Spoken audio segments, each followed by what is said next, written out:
부모의 자녀 체벌을 원칙적으로 금지하는 내용의 민법 개정안이 국무회의를 통과했습니다. 또 내년 1월부터는 가정폭력범 처벌을 강화한 특례법도 시행될 예정인데요.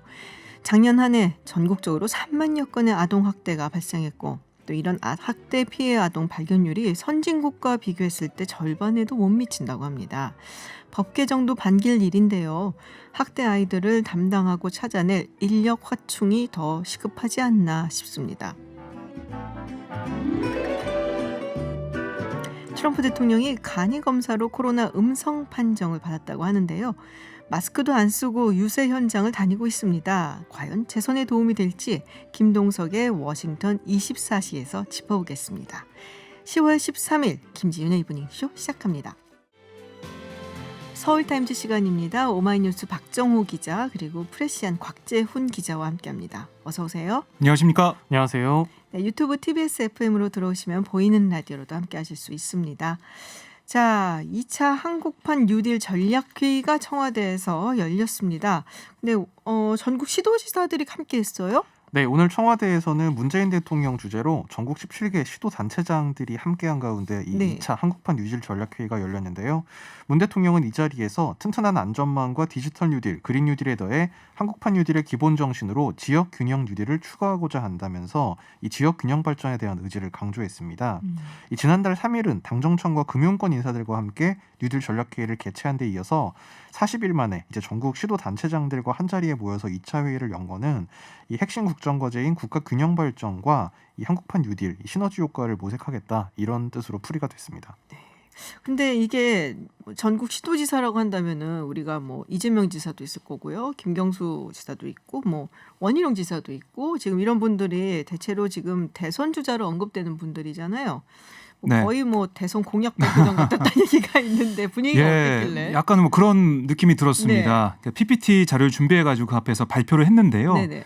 문재인 대통령 앞에서 각자 차례에 혼자 나와서 발표하는 모습, 마치 이 잠룡들의 뭐 경연대회 그런 느낌도 들더라고요. 내용을 좀 보면 원희룡 제주지사가 가장 먼저 마이크를 잡았는데 네. 제주도가 이 대한민국의 미래다. 제주도의 미래가 대한민국의 미래를 볼 수 있는 거다라고 얘기하면서 제주도의 그린 뉴딜 프런티어 목표를 설명했습니다. 그러니까 이미 정부의 그린 뉴딜이 지금 나오기 전에 제주도가 먼저 하고 있다. 그린하게. 이걸 강조하고 있고요. 이 문재인 정부의 그린 뉴딜도 뭐 동참하고 뭐 칭찬하는 그런 모습 이런 것도 좀 볼 수가 있었어요. 뭐 야당 대선 주자인데 좀 그런 게 좀 눈에 들어오는 그 눈에 보이는 그런 부분이었고요.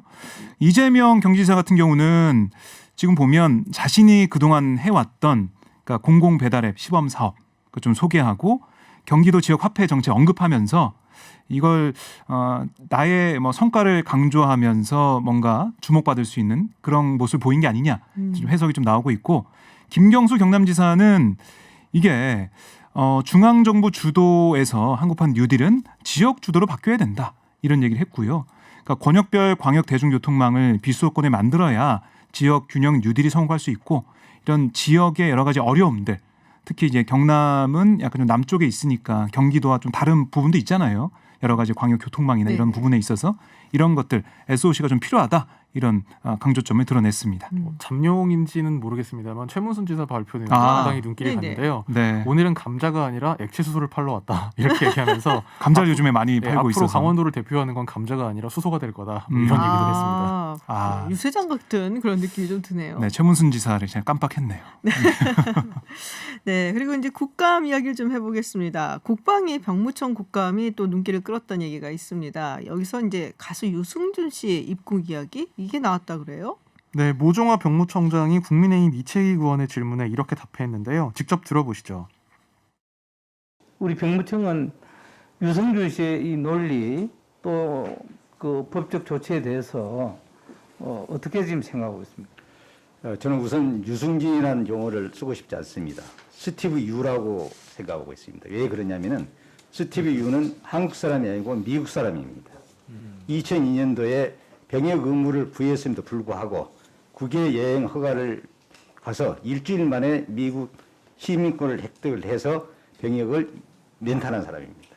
스티브 유는 승고한 병역 의무를 스스로 이탈했고 국민들한테 공정하게 병역 의무를 한다고 누차 약속했음에도 불구하고 그것을 거부했습니다. 만약 입국에서 연예 활동을 국내에서 한다면 지금 이 순간에도 신성하게 병역 의무를 하고 있는 우리 장병들이 얼마나 상실감이 있겠습니까? 신성한 병역 의무를 수행하는 어떤 그 면이 더 크기 때문에 저는 입국이 계속 금지된다고 생각합니다. 네, 참고로 이 병무청장의 발언이 나온 후에 유승준 씨가 자신의 SNS에 글을 올려서 이 입장을 밝히기도 했는데요.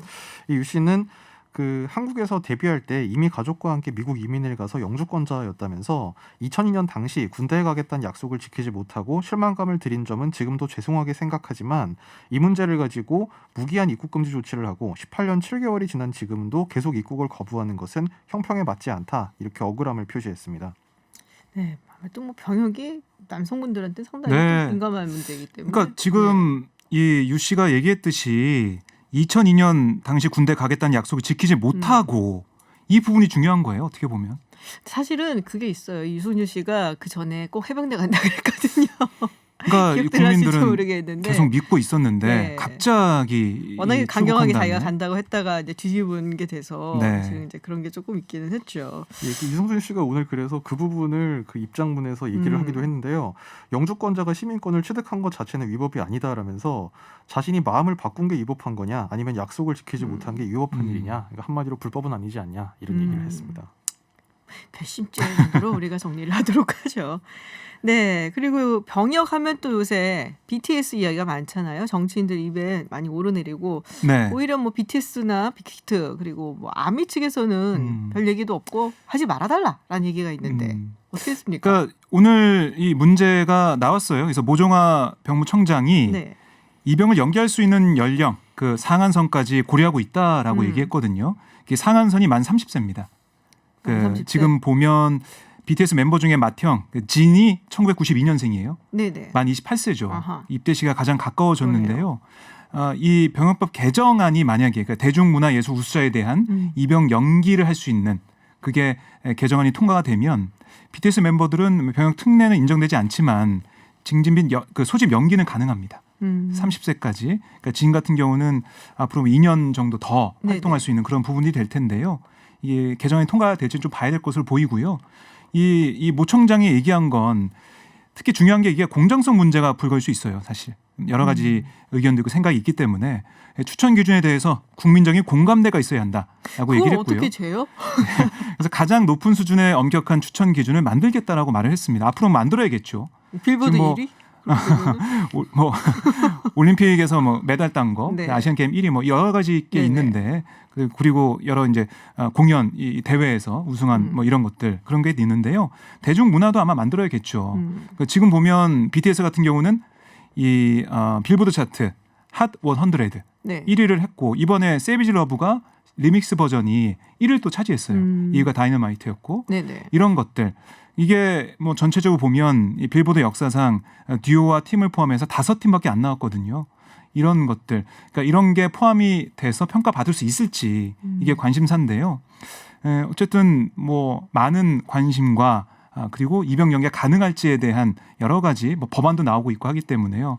봐야 될 것으로 보이는데 뭐 아미들은 어떻게 생각할지 모르겠지만 이런 게 논의가 되고 있고 그리고 BTS 얘기가 나왔으니까 한마디 더 말씀드리자면 중국에서 BTS 이 비난 네. 여론이 좀 나오고 있죠. 그러니까요. 그러니까 지난 7일 BTS가 미국 비영리 단체 코리아 소사이티에서 한미 관계 발전에 기여한 공로를 받아서 벤폴리트상을 수상했어요.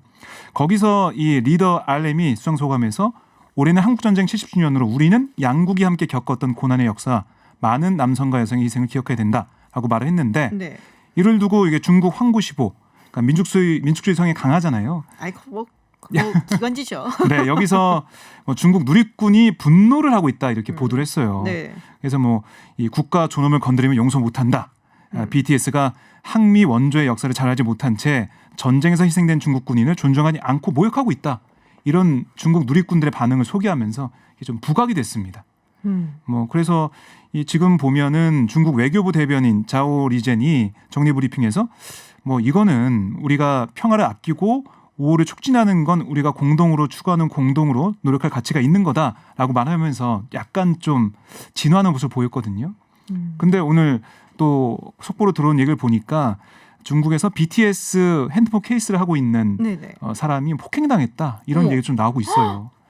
그래서 이게 중국 정부에서는 좀 진화를 하고 있지만 밑에 누리꾼들의 뭐 이 반응이나 아니면은 밑바닥 민심은 좀 BTS에 대한 비판 여론도 있다라는 걸 볼 수가 있겠습니다. 사실 근데 중국이 하는 방식이 항상 이제 정부에서는 중앙 정부에서는 뭐 아니다 우리가 언제 한한령을 내렸어 이런 식으로 하지만 결국에는 바닥에서 이렇게 올라오는 거였거든요. 그리고 사실 그 자오리 전 대변인 네. 얘기도 뭐 특별히 이걸 비판한다거나 이런 게 없이 원론적인 얘기만 한 거는 그쵸. 사실 부추긴 거에 가깝다고 음. 볼 수도 있고요. 그러니까 자올리진이 그런 사람이 아니거든요. 그렇게 평화주의자가 아니에요. 그리고 이제 한국에서 활동한 연예인만 해도 이제 뭐 트와이스 멤버 쯔위 또 이효리 씨에 이어서 맞아요. 이번이 세 번째인데 이 중국의 편협한 내셔널리즘 이게 지금 국제 무대에서 오히려 중국의 위상을 스스로 깎아먹고 있지 않느냐. 이번에 그 디즈니에서 개봉하는 모 영화 실사판 같은 경우에 지금 물론 현지에서 보이콧, 네. 예, 보이콧도 있지 않습니까? 네네. 괜히 이름 말하면 도와줄까봐. 그러니까. 아니 그리고 이 상이 벤플리트 상이 이 벤플리트 장군이라고 우리 한국 전쟁 당시에 그 유엔군 사령관이었어요. 네. 아들도 사실 한국전에 참여를 해갖고 아들은 전사를 했습니다 당시에. 그래서 굉장히 어떻게 보면은 그런 의미가 있는 상이거든요. 그래서 제가 보기에는 RM이 했던 말이 전혀 그 상을 받으면서 하는 어떤 수상 소감에서 아주 전형적인 말이었는데 이걸 가지고 중국 측에서 뭐 항미 원조는 뭐 항미와 원조는 여기서 이제 뭐 자기들이 항미를 하고 북한을 도와준 거였겠죠. 근데 그때 프레임으로 돌아간다면 사실 우리가 중국이랑 싸운 것도 맞고 중국이 적이었던 거죠. 아니 그렇게 따지면 사실 RM은 한국 사람인데 그러니까요. 거기서 더 세게 안 얘기한 게 오히려 중국 입장에서 그럼 다행이라고 할 수도 있는 건데 네. 그 뭐 그럼 뭐 지금 RM이 어쨌든 그 분명히 김남국 군인가요? 그 RM 본명이 뭐였는지 지금 남준 씨 아니에요? 남준이었나요? 네. 하여튼 이 한국 사람인데 거기서 뭐 인터뷰를 하면서 항미 원조 전쟁이라고 말할 수는 없지 않습니까, 당연히. 네, 참 이런 걸 보면은 지금 뭐 중국에 대한 분위기가 일단은 안 좋거든요, 국제사회에서. 네. 아마도 그래서 뭐 뉴욕 타임즈라든지 파이낸셜 타임즈 영국 경제지죠. 거기서도 뭐 좀 안 좋은 식으로 비판적으로 이야기를 한 것 같습니다. 이런 거 가지고까지 하면은 G2로서 기신이 좀 떨어지는 게 아닌가라는 생각이 좀 드네요. 그러니까 중국이 더 고립될 수 있는 뭐 그런 또 그렇죠. 여지가 될 수 있는 거죠. 그래서 최근 들어서 특히 이제 자올리쟁 같은 경우 너무 공격적으로 나와갖고 외교부에서 더군다나 그래서 이런 부분도 사실은 조금 비판적으로 받아들인 경우도 굉장히 많거든요. 뭐 부디 네 BTS가 영향을 안 받았으면 좋겠네요. 네 흔들리지 않고 자 국회 정무위원회 금감원 국감에서 이 라임 사태 그리고 옵티머스 사태 굉장히 뭐 쟁점이었다라는 얘기가 있습니다. 네, 특히 이제 옵티머스 관련돼서 네. 여러 가지 지적이 나왔는데 그 중에서 이 옵티머스 전직 이사의 아내, 그러니까 이모 전 청와대 행정관 등을 야당에서 언급하면서 네. 정관계 연루 의혹을 거듭 제기를 했습니다. 국민의힘의 윤재옥 의원이 이렇게 얘기했어요. 이모 행정관이 청와대에 있는 상황에서 청와대 인사가 관여해서 금감원의 감독 기능이 제대로 작동하지 않은 게 아니냐 이런 지적을 했습니다. 뭐 영향을 준 게 아니냐 이런 얘기였는데요. 여기에 대해 윤석헌 금감원장은 감독 업무 수행에 있어서 청와대 등의 영향을 전혀 안 받고 있으니 걱정하지 않아도 될 것이다. 이런 답변을 했습니다. 그냥 감사 결과에 따라서 엄정한 조치와 공정한 피해 보상을 약속하겠다. 뭐 이런 얘기도 하면서 마무리했는데요. 아마 야당에서는 이 국정감사 계속되는 동안 이런 의혹, 정관계 연루 의혹을 계속 거듭 제기할 것으로 보입니다. 네, 참고로 윤석헌 원장은 그 이른바 요즘 논란이 되고 있는 옵티머스의 그 펀드 하자 치유 문건에 대해서는 어떻게 생각하냐 이런 질문에 대해서 펀드 하자 치유 문건. 네, 맞아요. 네. 약간 조작돼 있는 문건이라는 느낌을 받았다. 진실성이 낮다. 이렇게 답변을 해서 눈길을 끌기도 했습니다. 그렇군요. 이 행정관이 그 민정수석실에 근무를 했었다고 알고 있고 최근까지 일을 했더라고요. 보니까 뭐 2020년 6월까지 네. 근무를 했었다라고 알려져서 글쎄요. 좀 옵티머스 이야기가 나온 지가 꽤 됐는데 그때까지 근무를 하고 있었다는 점이 조금 찝찝하다라는 얘기들도 있는 것 같은데요. 국민의힘에서 이 옵티머스 펀드 관련해서 녹취록을 공개했다는데 어떤 내용이었나요? 네, 오늘 국민의힘 강민국 의원이 네. 이 옵티머스 대주주 회장이죠. 양호 회장과 양호. 이제 김재현 대표 또 양호 회장과 금감원 관계자들 간의 통화 내용을 공개했는데요. 오늘 국감장에서 이 공개된 이 녹취록을 보면 이 양 회장이 김재현 대표와 통화를 하면서 그게 되면 이혁진 건은 끝나는 거네. 금감원 지시로 이러면서 잘됐다. 이현재 장관을 내가 월요일 4시에 만나기로 했는데 괜히 부탁할 필요가 없겠다. 사정 봐가면서 하면 되겠다. 이현재 장관이면 예전에 전 경제부총리를 네네, 말하는 거죠. 네. 또 이제 자신의 비서에게도 이 이현재 부총리 비서에게 연락해서 다음 주에 내가 찾아뵙고 싶다고 하겠다고 하고 약속 좀 잡아놔라 이런 취지의 지시를 하기도 했고요. 또 이제 금감원의 모 검사역 이제 금감원 직원이죠. 이 직원과 통화하면서는 내가 옛날에 은행 감독국 시절에 신세를 졌다면서 지금 자산운용사에서 일하고 있는데 11월 2일에 금감원장을 만날 일이 있다. 그래서 당신은 6일 오후에 찾아뵐까요? 뭐 이렇게 만날 일정을 좀 조정하는 이제 그런 대화 내용도 공개가 됐습니다. 이 통화 상대방인 검사역이라고 이제 불린 직원은 사실 금감원 직원들이 대부분 검사역이라고 불리기 때문에 뭐 상대방 직급 등을 단정할 수는 없는데 이 양호 회장이 지난 2006년까지 이 미 LA 한인은행 그 행장을 지낸 적이 있어서 혹시 이때를 의미하는 거라면 근무 경력이 좀 되는 이제 직급이 좀 네네. 있는 사람이 아닐까 이제 이런 추정이 되고 있고요. 이에 대해서 윤석환 원장의 답변은 이런 정황 증거 비슷한 것이 의심되는 부분이 있지만 여기 나온 걸로 단정적으로 얘기하기는 어렵다면서 특히 적기 시정 조치 문제는 금융위가 결정하는 것이라 이것 그러니까 이 통화 내용과는 결이 다르다고 생각한다 이렇게 해명을 했습니다. 녹취록 자체로만 어떻게 보면은 어쨌든 금감원이랑 굉장히 밀접하게 관련이 있어 보이고 지금 말씀하셨던 것 중에서 이혁진 씨는 이제 이혁진 대표죠 옵티머스의 네, 네, 전 대표. 네, 지금 미국으로 가 있는데요. 제 뭐 캘리포니아 쪽 그쪽에 있다라고 들었는데 뭐 범죄인도 요청을 한다는 얘기를 추미애 장관이 한 것 같아요. 네. 그러니까 어제 법사위 국정감사에서 추미애 장관이 24일 지난 24일에 미국 측에 요청을 했다 뭐 이런 취지로 얘기를 했다가 이제 뒤에서 실무자 메모를 전해받고 날짜를 말하면 안 되는 거였는데 그러니까 네네. 그 미국과의 조약 상황이기 때문에 날짜를 말하면 안 되는 거였는데 하여간 최근에 조치를 했다 뭐 이런 취지로만 답변을 다시 정정했습니다. 네, 야당에서는 특검을 주장하고 있고 또 민주당에서는 어떤 입장인가요? 네, 민주당은 오늘 아침에 김태년 원내대표의 국정감사 대책의 발언을 보면요. 김종인 위원장이 라임 옵티머스 사건에 대해서 권력형 비리게이트라고 주장했는데 지금 뭐가 나왔길래 도대체 권력형 비리게이트라고 하는지 모르겠다. 국민의힘이 권력형 비리게이트를 주장할 명확한 근거가 있으면 면책특권 뒤에 숨지 말고 떳떳하게 공개하면 된다. 이렇게 주장을 했고요. 이어서 성형 없는 철저한 수사를 통해 실체적 진실을 규명하라 하고 검찰에 촉구를 했습니다. 반면 여기에 대해 국민의힘은 어제 이낙연 대표의 말이죠. 실체 불분명한 의혹 제기 이 말을 거론하면서 네. 이게 내부 가이드라인을 준 게 아니냐 검찰에다가 그래서 믿을 수가 없다 이런 얘기를 하고 있고요. 특검 수용을 거듭 촉구하고 있습니다. 네. 자, 서울타임즈 여기까지 듣도록 하겠습니다. 지금까지 프레시안 곽재훈 기자 그리고 오마이뉴스 박정호 기자였습니다. 고맙습니다. 고맙습니다. 감사합니다. 어제부터 사회적 거리두기가 2단계에서 1단계로 조정됐습니다. 2달 만에 조정된 사회적 거리두기에 한시름 덜었다며 마음을 쓸어내리기도 했지만 아직 좀 이른 결정이 아니냐 우려의 목소리도 나오고 있습니다. 이번 사회적 거리두기 1단계는 기존의 거리두기가 좀 다르다고 하는데요. 달라진 점은 무엇이고 또 하향 조정 이유는 무엇인지 중앙사고수습본부 전략기획반장 맡고 있는 손영래 보건복지부 대변인 연결해서 이야기 나눠보겠습니다. 안녕하세요. 예, 안녕하십니까. 네, 어제부터 사회적 거리두기 1단계로 하향 조정이 됐어요. 근데 예, 조금 갑자기 나와서 미리 잘 모르고 있던 분들도 많았던 것 같아요. 예. 지금 그 수도권하고 비수도권을 좀 나눠서 구별해 보면, 네, 비수도권 지역은 사회적 거리두기 1단계를 이미 충족하고 있습니다. 네네. 이제 평균적으로 하루에 한 전체 비수도권을 다 합쳐도 한 15명 내외 정도로 발생을 하고 있어서 네네. 저희 기준 자체는 이미 이전부터 좀 충족을 하고 있던 상황이었고요. 다만 이제 수도권의 경우에는 하루에 이 국내 환자들이 한 50에서 70명 정도 좀 그 저희 기준보다는 좀 높은 편입니다. 네네. 한 40명 정도 이내에 들어올 때 1단계를 검토하도록 되어 있는데요.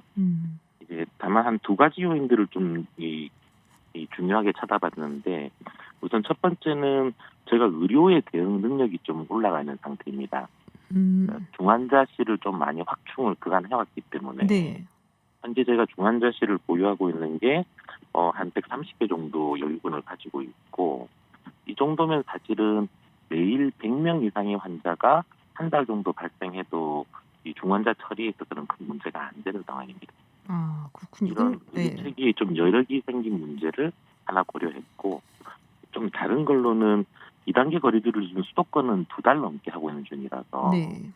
사실은 이 서민경제의 피해도 크고 또 하나 좀 우려스러운 거는 사회적 거리두기에 대한 수용성 자체가 좀 떨어지는 현상들이 계속 나타나고 있습니다. 예를 들면 어떤 건가요? 수용성이 좀 떨어졌다면?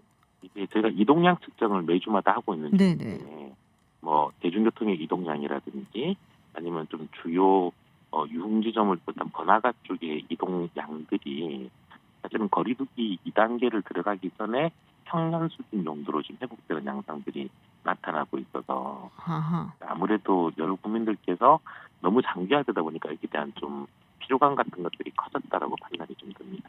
피로감도 좀 커졌고 그래서 뭐 수용성이라고 하시면은 이제 사회적 거리두기 2단계 그 이상을 잘 어차피 지금 보면은 뭐 그렇게 명확하게 우리가 준수를 하고 있지는 않다라는 말씀이신가요? 예, 그러니까 약간 시청률도 좀 떨어지는 상황이라서 음흠. 그러니까 이러한 상황에서는 의료 체계 여력을 고려할 때는 네. 차라리 지금은 좀 1단계로 낮추어서 서민경제의 피해를 좀 최소화시키고 이 상태에서 생활 속에서 방역 수칙을 강화시키는 쪽으로 나가는 게 좀 타당하다라고 하는 판단을 했습니다. 네. 근데 어제도 그렇고 오늘도 그렇고 지금 확진자 숫자가 좀 늘어났습니다. 어제도 97명이었고요. 오늘도 100명이 조금 넘었는데요. 그중에서 이제 지역 환자 숫자도 좀 뭐 이렇게 적게 나오진 않았어요. 말씀하셨던 것처럼 그 기준치는 좀 안 되는 것 같은데 69명인가요, 오늘? 네. 이거 어떻게 어떻게 보세요, 지금 이 상황? 그러니까 저희들이 보통 감염의 위험성을 평가할 네. 때는 해외 환자는 다 격리 상태에서 발견되는 거라서 네네. 격리나 검역 상태에서 발견되는 거라서 국내 지역 환자 발생을 중시하고 있고요. 네. 이게 말씀하신 대로 이제 오늘 같은 경우는 69명, 어저께는 68명 정도 발생을 했습니다. 네. 이게 아까 제가 수도권은 한 50에서 70 정도로 왔다 갔다 하고 있고 비수도권은 한 15명 내외에서 왔다 갔다 하고 있다라고 하는 그런 수치 정도에 해당하는 거고요. 지난주하고 거의 유사한 추세선을 보이고 있습니다. 그러니까 지난주 화요일이 오늘 저희가 69명이었다 그러면 지난주 화요일이 66명, 네. 그다음에 어제 같은 월요일이 68명이었는데 지난주 월요일이 64명으로 거의 유사한 흐름선을 지금 가져가고 있어서 지금 추세선 자체는 거의 유사하게 움직이고 있다고 보고 있는 중입니다. 또 하나 네. 지난주 결과 해석에서 좀 주의해야 될 거는 지난주는 연휴가 계속 중복돼 있던 그 직후주였기 때문에 네. 검사량이 좀 반절 정도로 떨어져 있던 시기였습니다. 네네. 이제 금주에는 검사량이 회복을 하고 있는데 지난주 추세선과 거의 유사하게 나가고 있다는 측면에서는 이제 아마 여기서 급격하게 증가하거나 위험성이 커지는 것들은 좀 이 가능성이 떨어지지 않을까라고 하면서 추세선을 계속 관찰하고 있는 중입니다. 그러니까 비율면에서 봐서는 사실은 지난주에 비해서는 좀 떨어졌다라고 볼 수도 있다. 검사량이 워낙에 이번에 이제 다시 증가를 했으니까 그리고 추세선 자체만 봐도 숫자로만 봐도 비슷하게 유지를 하고 있기 때문에 큰 무리가 없겠다라고 판단하신 것 같은데요. 그렇습니다. 근데 우리 또 한글날 있었잖아요. 바로 며칠 예. 전 한글날 연휴였는데 예. 그래서 조금 더 지켜봐야 되는 게 아니냐는 얘기도 있어요. 예, 금주 정도를 계속 유의하면서 지켜볼 필요는 있다고 보고 있습니다. 네. 다만 그 추석 연휴가 지지난주에 있었죠. 네네. 그때 한 5일 정도 국민들의 이동량이 꽤 컸었는데 지난주 전체적인 양상들이 꽤 안정적으로 관리가 되고 있었거든요.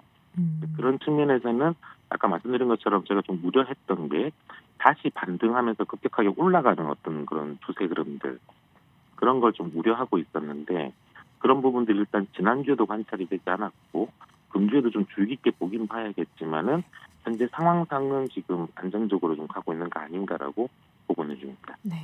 자, 사회적 거리두기 1단계. 근데 이번에 1단계가 조금 다르다고 하는데요. 어떻게 다른 건지, 그리고 1단계에 우리가 그럼 어떻게 적응을 해야 되는 건지 설명을 조금 해주시겠어요? 예, 이제 비수도권의 경우에는 통상적인 1단계와 좀 유사합니다. 다만 네. 수도권의 경우에는 말씀드린 것처럼 아직 완전히 진정세를 확연하게 보이고 있지 않기 때문에 1단계 조치 속에서도 2단계에 해당하는 조치들이 좀 유지되고 있습니다. 주요하게는 예를 들면은 보위험 시설이라고 하는 저희 그 보위험 시설 중에서 유흥시설 5종의 경우에는 계속 방역 수칙이 좀 강화돼서 의무화되어 있습니다. 네. 이용 인원도 지금 이 한 평당 1명 정도로 제한을 걸고 있는 중이고 특히 방문 판매 같이 좀 위험한 시설은 여전히 집합 금지를 하고 있는 중입니다. 네. 이와 함께 이제 식당이나 카페 같은 좀 위험도가 높은 시설 한 16종에 대해서도 방역 수칙이 다 의무화돼 있어서 마스크 착용이라든지 아니면 이 출입자 명부 작성 등이나 거리두기 같은 것들이 강제적으로 좀 적용이 되어 있고요. 네. 그리고 교회에 다니시는 분들도 교회도 전면적으로 제가 대면 예배를 지금 허용하고 있는 게 아니라 한 30% 정도 좌석수만 채우는 수준에서 거리두기를 하면서 예배가 허용이 됩니다. 그런 부분도 좀 같이 따라주실 필요가 좀 있습니다. 이게 이제 수도권 같은 경우는 거의 2단계에 준한다라고 봐도 되는 건가요, 그러면? 2단계와 1단계 중간 정도 강도를 가지고 현재 조정을 하고 있다라고 보시면 될 것 같아요. 1.5단계? 예. 그러면은 뭐 전시회 콘서트 같은 건 어떻게 되나요? 전시회 콘서트 같은 경우도 허용은 되는데 네. 다만 그 전시회나 콘서트를 하고 있는 그 시설 면적 4m 제곱당 1명 이내로 네. 인원을 좀 제한해야 됩니다. 그래서 이런 전시회를 하는 분들의 경우 그 시설물의 면적이 있기 때문에 네. 어디 큰 전시장 같은 경우 그 전시장의 면적을 충분히 좀 고려해서 고수용 인원 이내에서만 전시회가 운영되게끔 운영을 할 필요가 있습니다. 클럽 같은 데는 위험 구간인가요, 그러면은?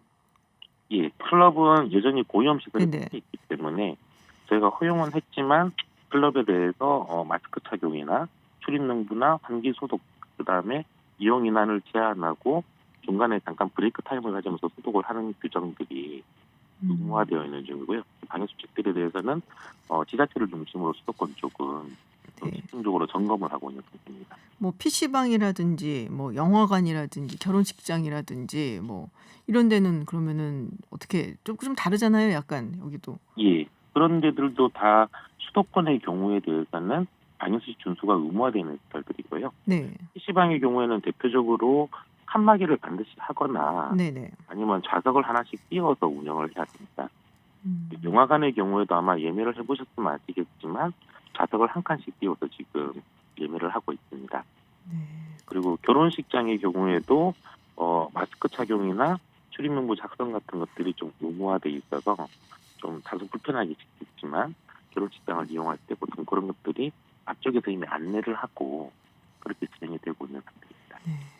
자, 그리고 사회적 거리두기 지금 뭐 쭉 말씀을 해주셨는데 뭐 1단계, 2단계 근데 지금 수도권 같은 경우는 그 중간쯤 된다라고 하셨잖아요. 1.5단계 비슷하게 들리는데 이게 이제 처음에 3단계로 했다가 이게 너무 이제 뭐 차별 차이가 좀 나는 곳들도 있고 그리고 1단계, 2단계, 3단계 특히 2단계와 3단계 차이가 워낙 크니까 이걸 좀 조정해야 된다는 얘기가 있어 왔었거든요. 어떻게 개편을 뭐 좀 본격적으로 하신 건지 궁금한데요. 예, 내부적으로 지금 개편 작업에 착수한 상태입니다. 음. 저희가 지난 한 2월과 5월을 거치면서 저희가 이 사회적 거리두기 체계를 설계를 했는데 네네. 사실 이제 본격적으로 가동해 본 거는 이번 8월에 처음 이 조치들을 가동을 시켜본 셈입니다. 그런데 막상 이제 가동을 시켜보니까 지금 지적하신 것처럼 일단 단계별로 강제적 규정들이 너무 좀 급하게, 그러니까 너무 획일적으로 좀 주시다 보니까 네. 특히 그 생계형 시설들에 대한 영업 폐사나 운영 중단 등 같은 조치들이 너무 큰 피해를 야기한다라고 하는 지적들도 있고요. 네.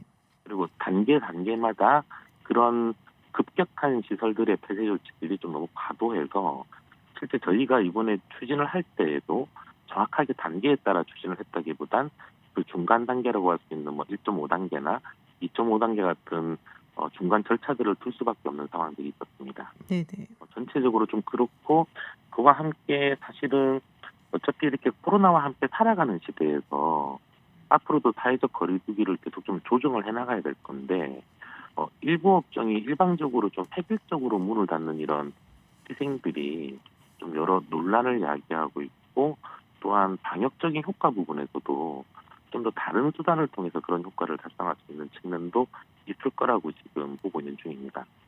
거기에 따라서 전체적으로 좀 단계를 세분화해서 구성을 하고 네. 너무 획일적으로 바로 운영 중단을 시키는 그런 조치보다는 예를 들면 이용 인원을 줄인다든지 이용자 간의 거리두기 규정이 점점 강화된다든지 운영 시간 자체를 조금 제한을 하기 시작한다든지 하는 식의 부분적으로 방역적인 어떤 그런 관리들이 강화되는 형태로 좀 전체적으로 정비를 하려고 작업을 하고 있는 중입니다. 그럼 대략적으로 몇 단계까지 생각을 하고 계신가요? 단계 구성은 사실은 지금 아까 말씀드린 그 우리 의료 체계 쪽에 대한 역량들을 계속 강화시킨 걸 함께 보고 있는 중이라서 네. 지금보다는 좀 더 세분화시킬 생각인데 몇 단계까지 이제는 확실하게 말씀을 못 드리겠습니다. 다만 좀 더 정밀하게 하면서 그 2, 3월에 설계했을 때보다는 지금 저희 여력이 훨씬 좋은 상태이기 때문에 네네. 지금 현재보다 기준은 좀 더 상향해도 될 거라고 지금 보고 있는 중입니다.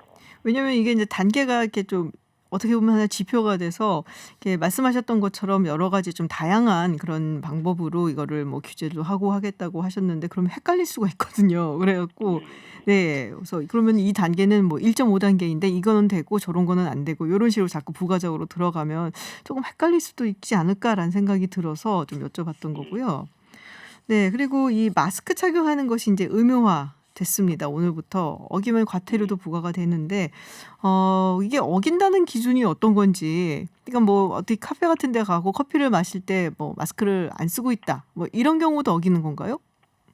아니요. 전체적으로 마스크가 의무화되긴 했지만 네. 과태료가 부과되는 그 마스크 의무화 시설들은 네네. 처음부터 너무 크게 잡고 들어가기는 오히려 이 좀 수용성이 떨어질 거라고 봐서 우선은 저희가 지금 그 아주 중요하다고 생각되는 시설을 중심으로 과태료 부과 대상으로 지금 설정을 해놓은 상태입니다. 네네. 그래서 우선은 대중교통 장소들이라든지 아니면 집회 같은 그런 공간에서는 마스크를 다 착용하셔야 됩니다. 대중교통 버스나 집회. 지하철이나 네네. 예, 그런 데서는 마스크를 다 착용하신다고 보시면 될 것 같고요. 그다음에 수도권의 경우에는 유흥시설이라든지 노래방이라든지 아니면 클럽 같은 그런 고위험 시설들과 그리고 아까 그 말씀하셨던 결혼식장이라든지 장례식장, 영화관 같은 그런 곳에서 의무화돼 있다라고 이해하시면 될 것 같습니다. 고위험 시설과 중위험 시설까지 의무화시켰는데 네. 그 시설들이 아까 예를 들었던 유흥시설들, 노래방, 그리고 영화관, 공연장, 전시회 이런 곳들입니다. 알겠습니다. 자, 마지막으로 그 의대생들 국시 재응시 논란에 대해서 짤막하게 답변 좀 부탁드릴게요. 지금 뭐 전공의협 측에서 의대생들 국시 재응시가 이루어지지 않을 때 또다시 단체 행동을 나서겠다라는 입장입니다. 자, 어떻게 대처하실 계획이신지요? 일단 이 의대생들에 대한 문제는 사실은 국가시험을 한번 연기했던 상태에서 미응시했던 사람들에게 다시 한번 좀 추가적인 기회를 부여하는 것에 대한 논의이다 보니까 다른 국가시험을 치르고 또는 준비하고 계신 분들과의 형평성이나 공정성 문제가 지금 크게 대두됩니다. 그런 것 때문에 좀 국민적으로 좀 여론 자체도 이걸 다시 임시 기회를 열어주는 것이 공정성이나 형평성에 문제가 있다라는 여론이 현재 우세하다고 지금 보고 있는 중입니다. 이 부분에 대해서 좀 국민적 동의가 선행되지 않는다면 정부로서는 사실 뒷방시 기회를 열어주는 것 자체가 이런 좀 공정의 문제나 형평의 문제에 위배되는 국민 여론들의 국민적인 감성에 대해서 사실 설득할 방법이 별로 없습니다. 그래서 그 부분들이 선행되지 않는 한은 저희 쪽에서는 아마 이 국시 재응시를 검토하기는 어려운 상황입니다. 국민 여론이 지금 뭐 허락치 않기 때문에 여기에 대해서 뭐 다시 허용을 해줄 생각이 없다라는 말씀으로 이해하면 될까요? 예, 그렇습니다. 네, 알겠습니다. 말씀 여기까지 듣도록 하겠습니다. 고맙습니다. 예, 감사합니다. 네, 지금까지 손영래 중앙사고수습본부 전략기획반장과 이야기 나눴습니다. 네, 많은 분들이 클릭한 화제의 뉴스 알아보는 시간입니다. 클릭 핫 뉴스 김혜지 아나운서와 함께합니다. 어서 오세요. 안녕하세요. 김혜지입니다. 네, 유튜브 TBS FM 들어오시면 보이는 라디오로도 함께하실 수 있습니다. 노벨 경제학상 수상자 발표가 있었는데요. 네. 스탠포드 대학 교수 2명 이렇게 돌아갔어요. 네, 폴 밀그럼 그리고 로버트 윌슨입니다. 네. 그런데 오늘 재밌는 영상이 하나 공개가 됐어요. 스탠퍼드대가 공식 트위터 계정에 제자 밀그럼의 집 CCTV 영상을 올렸는데요. 네. 노벨위원회가 스승인 로버트 윌슨에게 수상 소식을 알리면서 제자인 폴 밀그럼 번호가 없다고 했나 봐요. 그래서 스승이 제자의 번호를 넘겼고 근데 노벨위원회가 전화를 했더니 전화를 안 받는 겁니다. 너무 일러서 자고 있었나 봐요. 시차가. 네. 노벨위원회는 다시 연락이 안 된다고 스승에게 연락을 했고 그 스승은 제자의 집으로 찾아가서 초인종을 계속 누릅니다. 뒤늦게 답하는 제자의 목소리에 스승 부부는 아이처럼 해맑은 표정과 기쁜 높은 목소리로 노벨상 소식을 전하는데요. 아하. 이 영상을 보고 노부부의 음성을 듣고 있으면 너무 기분이 좋아지는 거예요. 저 한 대여섯 번 본 것 아, 같은데 진짜요? 네, 3, 4살 아이들이 장난감 선물 받았을 때 표정, 아. 몸짓 이런 게 느껴지더라고요. 막 빨리 알리고 싶어서 굳게 잠겨있는 남의 집 문을 막 열려고 하고 문 앞에서 막 이런 소리를 네네네. 내기도 하고요. 무의식 속에 막 흘러나오는 거죠. 갖은 노력으로 제자가 잠에서 깨어나고 너 노벨상 받았어 이렇게 전달을 하는 모습이 CCTV에 그대로 담겨 있었습니다. 아, 그렇군요. 네. 네. 근데 이 두 분의 노벨상 받은 그 주제가 이 경매란 말이에요. 경매방. 원래는 게임 테오리에서 굉장히 유명하신 분들인데. 네, 맞습니다. 그 경매 이론의 대가라고 할 수 네네. 있는 두 분인데요. 이 경매는 경매장에서만 이루어지는 게 아니라 우리 일상 모든 곳에서 벌어지고 영향을 끼친다는 거예요. 적절한 상품 가격이 얼마인지 모를 때 경매를 통해서 적정 가격을 매길 수 있는 거고요. 그런데 노벨위원회는 이 두 사람이 발명한 새로운 형식의 경매 이론, 경매 형태로 전 세계 매도자, 매수자, 납세자에게 혜택을 주고 사회 전체적인 후생을 극대화할 수 있다라고 수상 이유를 밝히기도 했습니다. 이들이 발명한 경매 형식으로 미국 라디오 주파수도 판매를 했고요. 세계 탄소 배출권 거래 제도도 이 경매 이론을 토대로 합니다. 그리고 우리나라는 5G 이동통신 사업자 선정에 이 방식을 적용했었습니다. 아하, 그 위너스 커스라는 얘기 있잖아요. 경매하다가 막 맞습니다. 올라가다 네. 보면은 결국에는 내가 그래서 딱 잡았는데 네. 자꾸 보니까 이 경매에 혼이 빠져갖고 그쵸. 대가를 치러야 되는 그런 네. 상황이 오는 건데 그 대가를 조금 줄여주고 나머지 참가자들에게도 이익이 돌아갈 수 있게끔 하는 경매 방식이라고 해요. 네. 네. 아, 이 노부부 영상 한번 봤으면 좋겠는데. 한번 꼭 보세요. 정말 기분이 네. 아주 좋아집니다. 아, 기분이 네. 좋아지는 네네. 네, 해피 바이러스. 그렇습니다. 네, 알겠습니다. 자, 다음 소식을 좀 전해주시죠. 이게 택배 과로사 이야기인데요. 네, 코로나 이전에도 택배 노동자들의 과한 업무 부담에 대한 문제가 제기돼 왔지만 코로나 이후에 택배 물량이 급증하면서 과로사로 숨지는 택배 노동자가 끊이지 않고 있습니다. 지난주 서울에서 택배기사 김모 씨가 배송 작업 중에 숨졌습니다. 올해 들어서 과로로 숨진 것으로 추정되는 택배 노동자만 벌써 8명째고요. 아이고. 이 8명 중에 5명이 김 씨와 같은 업계 1위인 CJ 대한통운 소속이었습니다. 이 사망 당일 김 씨를 쫓아가 보면요. 오전 7시쯤 출근을 해서 오후 3시쯤 분류 작업을 마치고 배송에 나섰는데요. 1시간쯤 뒤에 호흡곤란과 가슴 통증을 호소했고 택배 차량 안에서 정신을 잃은 채 발견이 됐습니다. 아이고. 병원으로 옮겨지는 과정에서 심정지가 발생해서 병원에서 숨을 거둔 건데요. 보면 출근해서 8시간 동안 분류 작업을 했거든요.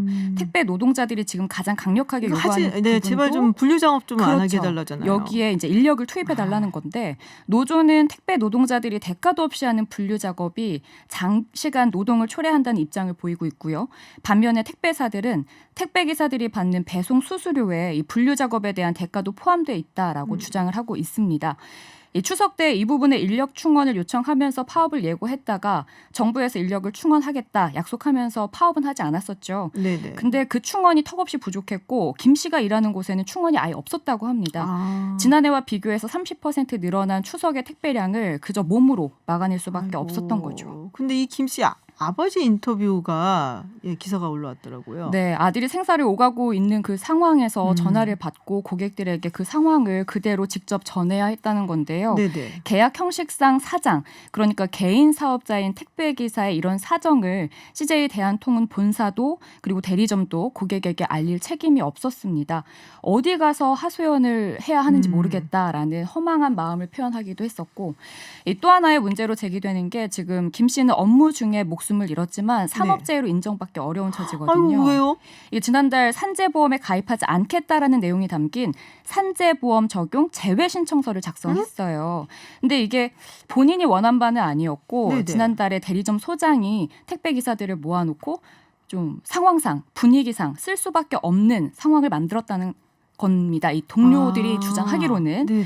그래서- 약간 압박이 있었던 거군요. 그쵸. 사실상 이 대리점과 사이가 나빠지면 일을 하기 힘들어진다고 그렇죠. 해요. 그래서 지금 택배 노동자 과로사 대책위원회도 앞으로 2주 동안 추모 기간으로 정하고 토요일 배송은 중단하겠다 이렇게 밝혔습니다. 안타깝네요. 근데 또 젊은이가 또 이렇게 고인의 명복을 빕니다. 네, 클릭 핫 뉴스 김혜지 아나운서와 함께했습니다. 고맙습니다. 고맙습니다. 네. 트럼프 대통령이 음성 판정을 받았지만 이 검사 결과에 대한 의구심 끊이지 않고 있습니다. 잠시 후 3부 김동석의 워싱턴 24시에서 다뤄보겠습니다. 고 구하라 씨 자택에 침입해 개인 금고를 훔쳐간 절도 사건이 9개월이 지나서 알려졌어요. 명치범일 가능성이 높다고 하는데 승재은의 사건 파일에서 알아보겠습니다. 저는 잠시 후 7시에 돌아오겠습니다.